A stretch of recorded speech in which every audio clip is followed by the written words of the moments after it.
गुरु जी प्रणाम। गुरु माँ प्रणाम। गुरु जी मेरे को तो बहुत खुशी हो रही है। गुरु जी मैं तो साधना आपको देख के गुरु जी मेरे को तो इतनी खुशी होती है। गुरु माँ को भी देख के मैं बहुत ही खुश हूँ गुरु जी। तो गुरु जी बहुत ही अंदर से बहुत खुशी होती है गुरु जी। गुरु जी मैं बता नहीं सकती कितनी खुशी हो रही है मेरे। योग निद्रा जो करा रही है गुरु माँ ने करवाया, आपने भी करवाया गुरु जी, बहुत ही अच्छा लगा मेरे को। प्रणाम गुरु जी, प्रणाम गुरु माँ। प्रणाम आपको। ये मैंने ऑडियो इसलिए चलाया है कि बहुत सारे साधक या बहुत सारी साधिकाएं जो हैं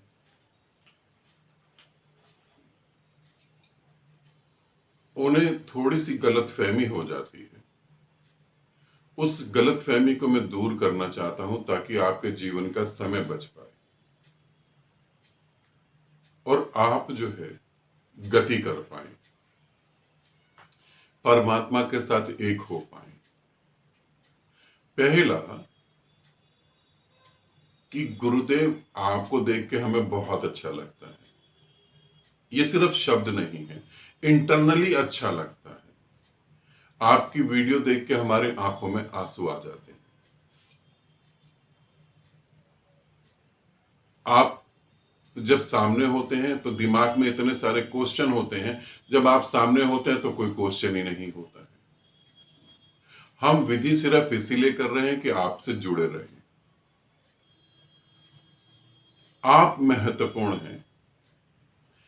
ऐसी कुछ कुछ फीलिंग्स अगर आपके मन में हैं, आपको ऐसा लगता है गुरु महत्वपूर्ण है, गुरु को मिलकर बड़ी खुशी होती है। परमात्मा है या नहीं है वो तो हमें नहीं पता है, मिलेगा भी या नहीं मिलेगा वो भी हमें नहीं पता है। खोज तो परमात्मा की थी, मगर इतना प्यारा इंसान मिल गया, अब खोज खत्म हो गई, परमात्मा नहीं चाहिए। ऐसा अगर आपको महसूस होता है तो मैं आपको एक मार्ग बता रहा हूं, इसे समझेंगे, फिर आपके लिए कोई विधि कोई विधान काम नहीं करेगा। यदि गुरु भाग गया, यदि गुरु के भीतर आप उतरने लगे, आपके भीतर गुरु उतरने लगा, आप प्रेम पूर्ण होने लगे, तो वहां पर फिर आप कोई भी विधि कर लें। जैसे ही आप विधि शुरू करेंगे, विधि शुरू तो होगी मगर आदि भी नहीं हो पाएगी, बीच में गुरु आके खड़ा हो जाएगा, वो विधि छूट जाएगी। बार बार यही होगा। आप अपने मन को समझाएंगे कि नहीं, अभी गुरुदेव को नहीं देखना, गुरुदेव के बारे में नहीं सोचना, कुछ भी ऐसा नहीं करना, और फिर विधि दोबारा करोगे, फिर वही हालत हो जाएगी। विधियां छूट जाएंगी, गुरु नहीं छूट पाएगा। अब हम क्या करें?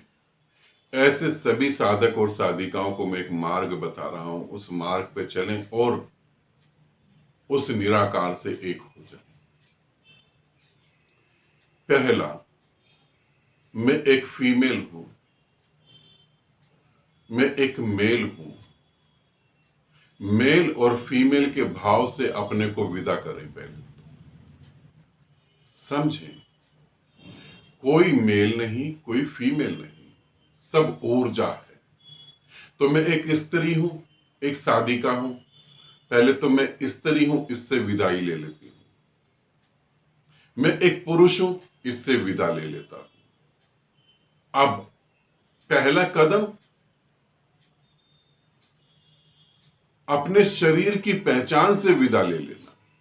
जब तुम आत्मिक रूप में थे, सूक्ष्म शरीर में थे, और जब तुम मां के पेट में उतरे, गर्भ में उतरे, 15 से 20 दिन के बाद तुमने जैसे ही मां बाप ने प्रेम करा, प्रेम संबंध बने, वहीं से तुमने मां के गर्भ में एंट्री करी। फिर कुछ पसंद नहीं आया, वापस चले गए, फिर आ गए, फिर वापस चले गए। 15 से 20 दिन तक ये चलता रहा, मगर 15 से 20 दिन के बाद तुमने फाइनल करा कि यही गर्भ मेरे लिए ठीक है, और तुम वहीं स्थिर हो गए। जैसे ही तुम स्थिर हुए, उस छोटे से डॉट में, उस छोटे से मांस के टुकड़े में धड़कन चालू हो गई। अब तुम स्थिर हो गए, अब तुम स्थापित हो गए, अब धड़कन चालू हो गई। ध्यान रखना, अब धड़कन चालू हो गई। अभी तक मेल और फीमेल वहां कहीं कुछ भी नहीं था। अब धीरे धीरे शरीर का विकास होगा, केमिकल के रिएक्शन होंगे, ब्रेन बनेगा और भी बहुत सारे शरीर के पार्ट्स बनेंगे, तो वहां से निर्धारित होगा कि तुम मेल हो या फीमेल हो। मगर जब तुम गर्भ में आए थे ना तो तुम मेल थे ना तुम फीमेल थे। तो पहला तो नियम अपने मेल और फीमेल होने को विदा कर दे। दूसरा कदम, जो भी है जैसा भी है उसे अभिव्यक्त कर दें। जो भी है उसे कह दें। जैसे ही आप कहेंगे, नेगेटिव होगा तो वो तुरंत मिट जाएगा, पॉजिटिव होगा तो वो पूरे ब्रह्मांड में फैल जाएगा। तुम कह सकते हो कि गुरुदेव मैं आपको बहुत प्रेम करती हूं। तुम कह सकते हो गुरुदेव मैं आपको बहुत प्रेम करता हूं। ध्यान रखना इस बात का, जब तुम कहते हो कि गुरुदेव मैं आपको बहुत प्रेम करता हूं, तो गुरु का शरीर तो तुम्हारी अज्ञानता के कारण तुम्हें दिख रहा है, वहां तो संपूर्ण ब्रह्मांड है। जब उस संपूर्ण ब्रह्मांड को तुम कहते हो कि मैं तुमसे बहुत प्रेम करता हूं, तो प्रेम की वर्षा तुम पर हो जाती है। और तुम इस बात को सुनो नहीं, समझो नहीं, तुम इसे प्रैक्टिकल करके देखो। जैसे तुम कहोगे कि मैं तुम्हें बहुत प्रेम करता हूं, बहुत प्रेम करती हूं, वैसे ही वो ब्रह्मांड पूरा प्रेम में होकर तुम पे बरसेगा और तुम देखोगे और तुम तरोताजा हो गए, अपनी उम्र से और छोटे हो गए और बच्चे जैसे चंचल हो गए, उछल रहे हो, कूद रहे हो, नाच रहे हो, जिंदगी पूरी बदल गई तुम्हारी। पहला कदम तो अपने स्त्री पुरुष के भाव से मुक्त होना। दूसरा कदम जो भी है उसे अभिव्यक्त कर देना। तुम्हें गुरु के प्रति प्रेम आएगा तो तुम्हें गुरु के प्रति गुस्सा भी आ जाएगा, तो गुस्से को भी अभिव्यक्त कर देना। फिर गुस्से को भी अभिव्यक्त कर देना। अब बात थोड़ी आगे बढ़ेगी। अब तुम्हारे मन में यह भी भाव आएगा कि मैं गुरु को छूऊं, गुरु को गले लगाऊं। जिस ग्रंथों में, आध्यात्मिक ग्रंथों में और ग्रंथों में आत्मिक प्रेम की बात करी गई है, मैं उन ग्रंथों के बिल्कुल खिलाफ हूं। जब भी प्रेम पैदा होगा वो किसी न किसी वासना को लेकर पैदा होगा। आत्मिक प्रेम का अर्थ होता है निर्वासना के द्वारा प्रेम। निर्वासना में प्रेम, प्रेम है और वासना कोई नहीं है। ये एक बीज जो हम बोते हैं और उस बीज से अंकुरित होता है, अंकुरित होकर वो बड़ा वृक्ष बनता है। उस बड़े वृक्ष पे जो फल पैदा होता है कई सालों की मेहनत के बाद, वो है आत्मिक प्रेम। पहले पहले तो नहीं आएगा, तो इसीलिए फिर मन करेगा गुरु को छुए। अब इंतजाम करें, अब भागने दौड़ने का इंतजाम करें, अब गुरु को छुए, गुरु को गले लगाएं। जो भक्त अपने गुरु को गले नहीं लगा सकता उसे गुरु को छोड़ देना ठीक रहेगा। ऐसा भी प्रेम किस काम का, तुम अपने प्रेमी को ही गले ना लगा पाओ तो फिर गुरु बदल दो।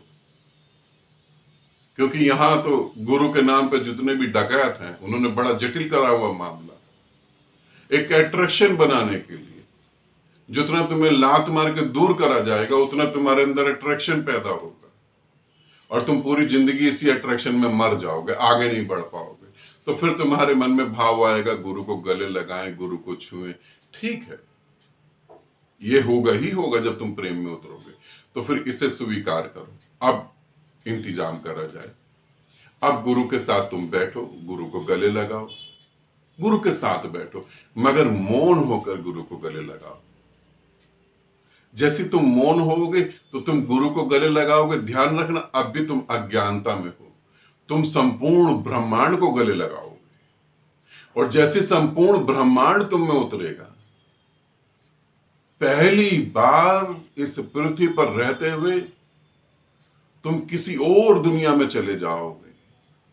तुम्हारी शुद्ध बुद्ध सब खो जाएगी, तुम्हारा सारा ज्ञान एकदम धुल जाएगा। तुम पहली बार जानोगे कि प्रेम क्या होता है, प्रेम किसे कहते हैं। पहली बार तुम्हें एक झलक मिलेगी। अब इस झलक के सहारे ही आगे बढ़ना है। अब गुरु के साथ प्रयोग करो। अब अपने घर में बैठो, अब गुरु की फोटो के ऊपर त्राटक करो, बंद आंखों से फिर गुरु को देखो।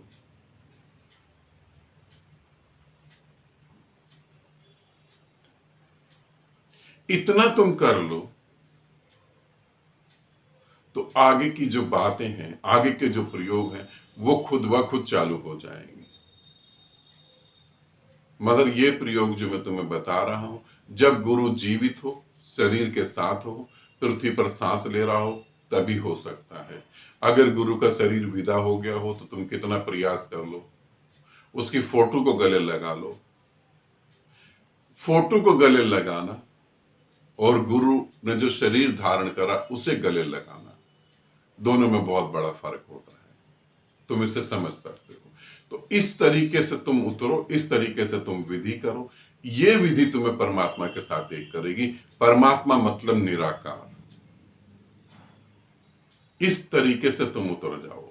मगर तुम्हारे साथ समस्या क्या है? तुम पहली बात तो मेल और फीमेल के चक्कर में मर जा रहे हो, मर ही जा रहे हो पूरी तरह से। अभी तुम्हें यही नहीं पता कि इस जन्म में तुम फीमेल थे तो पिछले जन्म में मेल थे। तो पहले तो मेल और फीमेल से विदा लो। दूसरा, सारी समाज की मान्यताओं को अपने दिमाग से थोड़ा सा हटाओ, जो भाव पैदा हो रहा है उसे अभिव्यक्त करो। तीसरा, गुरु ही परमात्मा है, आगे तुम जान पाओगे। मगर गुरु ही परमात्मा और हम संपूर्ण ब्रह्मांड को प्रेम कर रहे हैं। इस भाव दशा में तुम उतर के आगे बढ़ो और तुम देखोगे, यही 2-3 तुम काम कर लो तो तुम देखोगे तुम्हारा जीवन पूरा बदल गया। मैं जब अपने साधक और साधिकाओं से और भी दूसरे गुरु के साधक और साधिकाओं से बात करता हूं तो देखकर अजीब सा लगता है कि कितनी करीब हो तुम मुक्ति के, कितना करीब हो तुम मुक्ति के। मगर समाज क्या कहेगा, लोग क्या सोचेंगे, ये क्या होगा, वो क्या होगा, इस चक्कर में तुम मर जाते हो और फिर दोबारा पैदा हो जाते हैं। तो इस वीडियो को बहुत अच्छे तरीके से देखें। हो सकता है ये वीडियो आपके बहुत काम आए और आपका जीवन जीने का तरीका पूरा बदल जाए और हो सकता है कि आप मुक्त हो जाएं, आप उस मोक्ष को प्राप्त करें या आप उस महाजीवन को प्राप्त करें जिसकी खोज में जन्मों जन्मों आप तरस रहे। आनंदित रहें, सदा खुश रहें। बहुत बहुत प्रेम आप सभी को।